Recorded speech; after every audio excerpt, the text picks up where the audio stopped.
Hello friends, welcome to my channel. সন্ধ্যাবেলা একটু পড়াশোনা করতে বসেছি, বুঝলেন তো? আরে না না, ইয়ার কি করলাম, এই বয়সে আর পড়াশোনার কি হবে। আসলে ছেলের পরীক্ষা, আর জানেনই তো আজকাল বাচ্চাদের পরীক্ষা মানে মা বাবারও পরীক্ষা। সুতরাং ব্যাস, ছেলের সঙ্গে আমিও বসে গেছি। আসলে ওকে একটু খাতায় কাজ দিয়ে দেব। আসলে প্র্যাকটিস না করলে না, মানে এদের হাতই সরে না। সুতরাং কালকে বাংলা পরীক্ষা, তো দিয়ে দিলাম একটুখানি কাজ, এবারেও বসে বসে করব। রেডি হয়ে গেছে কিন্তু, বুঝেছিস?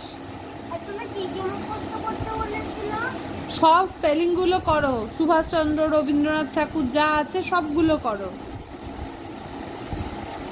বুঝতে পেরেছিস? না পারলে দেখিস। না, নুডলস হবে না। ওটা তো তোর সঙ্গে আমার কন্ডিশনই হয়েছিল না। বুঝতে পেরেছিস? তুই করবি, সব লিখবি, তারপর নুডলস হবে। নাহলে আমি রান্না করতে যাবো না, রাত্রিবেলা কোনো খাওয়া দাওয়াও নেই। সেদ্ধ ভাত না বললাম তো।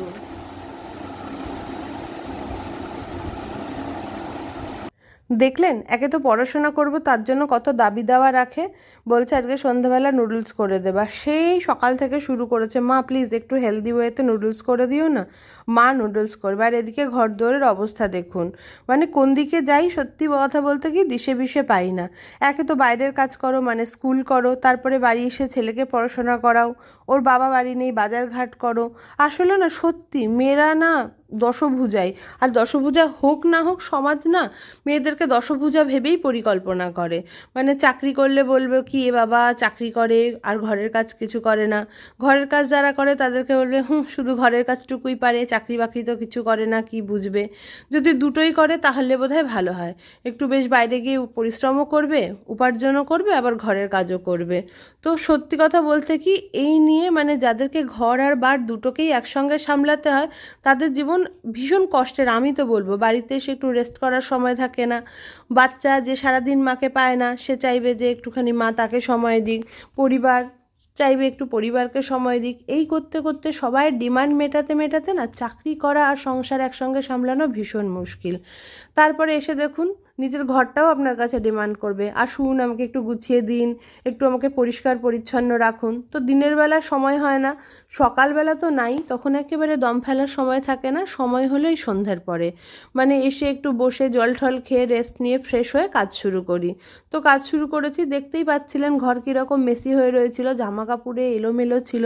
এবার যদি একটু না গুছিয়ে নেন, হঠাৎ করে আপনার বাড়িতে ধরুন কেউ চলে আসলো, আর এসে কী হলো, দেখেছিস চাকরিটাই করে, ঘর দৌড়ের যা অবস্থা। এবার যতটুকু আছে যা আছে সেইটুকুকেই একটু গুছিয়ে রাখার ব্যবস্থা করি। আর এই যে গোছাতে গোছাতে বেশ ভারী একটু পাওনা হলো, 60 টাকা পেয়েছি এখানে। আর এই যে দেখছেন ঘরটা, এটাকে আমি রথের মেলা থেকে কিনেছিলাম, জানেন তো। আমি প্রত্যেকবার এরকম করি, রথের মেলাতে গেলে অর্ককে একটা মাটির পুতুল কেনার বাহানায় একটা কিছু ঘট টট কিনে দিই। আর এসে কি করি, ওই ঘটের মধ্যে আমি রথের মেলা থেকে পয়সা জমাতে শুরু করি। আর এটাকে গিয়ে ভাঙি ঠিক লক্ষ্মী পুজোর ওই আগে।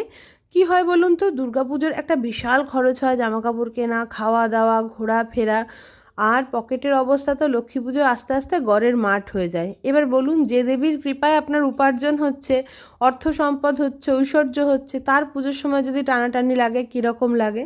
তো আমি কি করি, এটাই ব্যবস্থা করে রেখে দিয়েছি যে রথের মেলাতে কিনে নিয়ে আসবো, কিনে নিয়ে এসে পয়সা জমাতে শুরু করব, আর লক্ষ্মী পুজোর আগে ভেঙে নেব। ব্যাস, একটু একটু করে সঞ্চয়ও হয়ে যায়।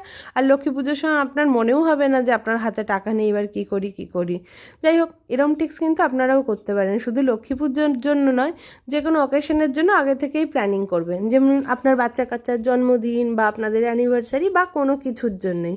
তো যাই হোক না কেন, আপনাদের সঙ্গে কথা বলতে বলতে আর অনেক জ্ঞান দিলাম, দিতে দিতে আমার কাজ হয়ে গেছে। এইবার রয়েছে এই কাজটা। সে তো বলছে, কি গো নুডলস করবা না মা, কি গো নুডলস করবা না মা। আরে বাবা, করব। মায়ের তার দুর্গার মতন 10 হাত না, দুটোই হাত, দুটো হাত তো এতক্ষণ ব্যস্ত ছিল। এইবার সমস্ত সেরে এসেছি। আজকে শনিবার, তো ডিম টিম দেওয়া যাবে না, তো ঘরে একটু সবজিপাতি ছিল, আর একটুখানি পনির ছিল না, এটাকে আনিয়ে নিলাম। একটু আজকে কাজে লাগালাম, একটু কালকে কাজে লাগিয়ে দেব। দিয়ে একটুখানি চাউমিন বানাচ্ছি। এই চাউমিনটা খুব সুন্দর লাগে, জানেন তো। এর মধ্যে আবার আলুও দিতে চেয়েছিলাম। আমরা যখন ছোটোবেলায় স্কুলে যেতাম তখন খুব ডিমান্ড করলে মা একদম মাঝে সাঝে মানে মাঝে সাঝে উইকে একবার নয়, দেখা গেল 2 মাসে একবার চাউমিন করে দিত। মাও কাজ করতো, চাকরি নয় কিন্তু কাজ করতো, খুব ব্যস্ত থাকতো। তো আলু দিতে চেয়েছিলাম, অর্ক বললো না না হেলদি খাবো। আচ্ছা বাবা খাও হেলদি, তোমাকে খেতে হবে না। আলু এমনিতে তো আলুর পোকা, আজকে আলু খেতে চাইনি। যাই হোক না কেন দেখুন নুডলসটা রান্না হয়ে গেছে, কি সুন্দর দেখতে হয়েছে দেখলেন।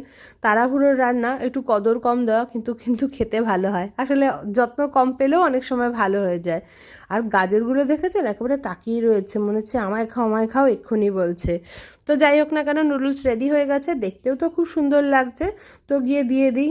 ওই দেখুন একেবারে নুডলসের জন্যই দাঁড়িয়েছিল, গন্ধ কিন্তু অনেকক্ষণ আগেই পেয়ে গেছে। আর গিয়ে বলছে ও মা হলো, ও মা হলো। বাপরে বাপ, এবার আমার শান্তি হলো, মানে ও খাক তাতে আমার শান্তি হবে, নাহলে যা জ্বালাতন করে আর কি বলবো। তো যাই হোক না কেন অর্ক নুডলস খাক, আর এটাই আজকে আমাদের ডিনার, আমরাও খেয়ে নিই। তো আপনারা বলবেন চ্যানেলটা কেমন লাগছে, ভিডিওসগুলো কেমন লাগছে, আর প্লিজ প্লিজ প্লিজ একটু সাবস্ক্রাইব করে দেবেন, কারণ আপনাদের সহযোগিতা ছাড়া আমরা তো কিছুই না। বাই বাই, ভালো থাকবেন সবাই।